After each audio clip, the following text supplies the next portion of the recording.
মোৰ জীৱনৰ সম্পূৰ্ণ এটা সঁচা ঘটনা।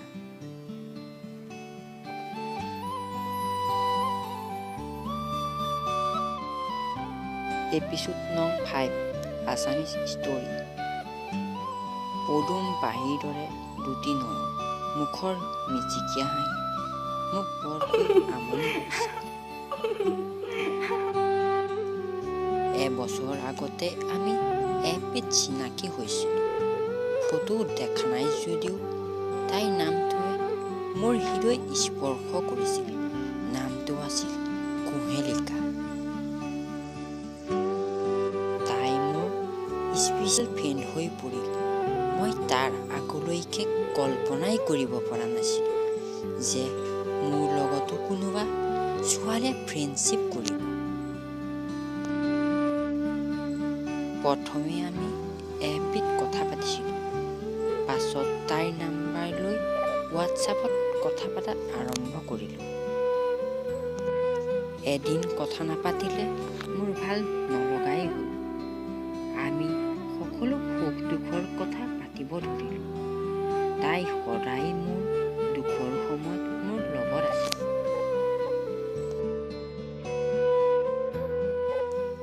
তাই সমাজজীৱও বহুত মৰম কৰিছিল। এনেবোৰ কাৰণতে তাইক মোৰ বহুত ভাল লাগিছিল। তাই দেখাত কেনে হ'ব মই কল্পনা কৰিব ধৰিলোঁ।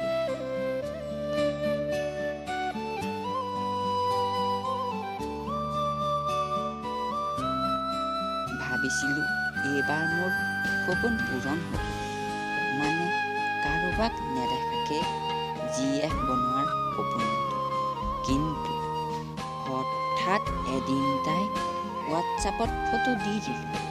মোৰ মনত লহপহকৈ বাঢ়িব ধৰা গছপুলিটো তাই ভৰিৰে মোহাৰি পেলালে।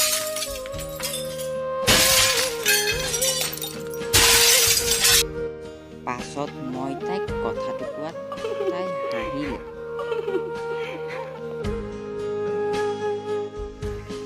হঠাৎ এদিন তাই নোহোৱা হৈ গ'ল।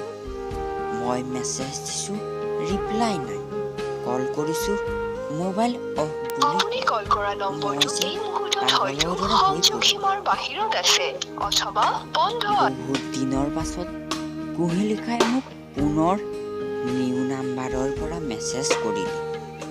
পুৰণা স্পেচিয়েল ফ্ৰেণ্ডৰ মেছেজ পাই মোৰ হেৰাই যোৱা হাঁহি পুনৰ ঘূৰি আহিল।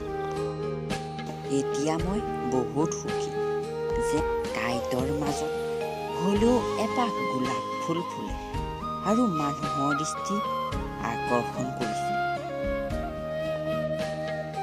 আমাৰ ৰিলেশ্যনশ্বিপ আগলৈও এনেদৰে চলি থাকিবলৈ মই ভগৱানক প্ৰাৰ্থনা জনাওঁ।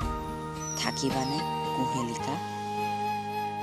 যিদৰে পোহৰ হোৱাৰ আগত আন্ধাৰ বাঢ়ে, সেইদৰে সুখ অহাৰ আগত দুখ আহে। সেয়ে দুখতো কোনো ভাঙি পৰিব নালাগে। কবিতাটো ভাল লাগিলে লাইক, ছাবস্ক্ৰাইব আৰু শ্বেয়াৰ কৰিব বুলি আশা কৰিলোঁ। ধন্যবাদ।